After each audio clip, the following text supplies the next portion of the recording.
बर्फ उस घड़ी को उठाते ही उस कोड को समझ जाती है और आखिरकार वो ग्रेविटी इक्वेशन को हल करने में कामयाब हो जाती है। इस डेटा की मदद से उसे वो टेक्नोलॉजी मिल जाती है जिससे वो विशाल स्पेस स्टेशन को पृथ्वी की ग्रेविटी से बाहर निकालकर अंतरिक्ष में ले आती है। कूपर ने अपने प्यार और बलिदान से अतीत में जाकर भविष्य की मानवता को बचा लिया। टेसरेक्ट अपना काम पूरा करके कूपर को वापस शनि ग्रह के पास कूपर स्टेशन पर छोड़ देता है, जहां कूपर स्टेशन की सुरक्षा टीम उसे बचा लेती है। कूपर अब भी 35-40 साल का व्यक्ति है, लेकिन समय के फैलाव के कारण उसकी बेटी मर्व अब एक 95 साल की बुजुर्ग महिला बन चुकी है। जहां पता चलता है कि मर्व 2 साल से क्रायो स्लीप में थी। वो अपनी अंतिम सांसें अपने पिता से मिलने के लिए बचा रही थी। जहां एक कमरे में उसके नाती पोते उसका हाल पूछने इकट्ठा हुए हैं, वहां कूपर अपनी बेटी को जाकर मिलता है। कूपर और मर्फ का एक भावनात्मक मिलन होता है।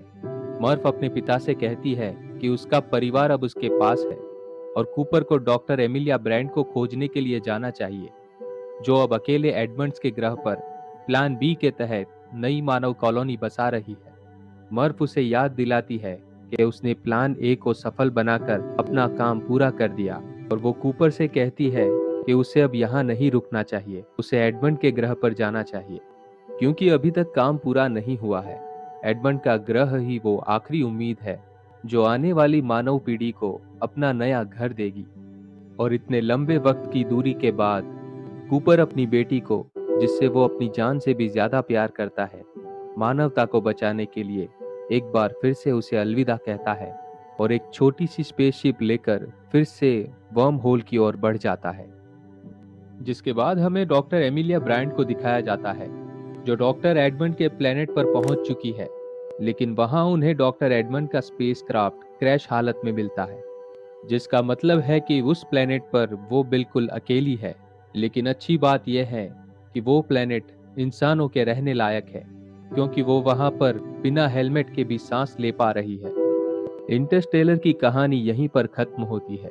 ये सिर्फ एक फिल्म नहीं है, यह हमें सिखाती है कि प्यार एक ऐसा एहसास है जो समय और स्पेस की सीमाओं को पार कर सकता है। ये एक पिता और बेटी की कहानी है जिसने पूरे ब्रह्मांड के नियमों को तोड़कर एक दूसरे को और मानवता को बचाया।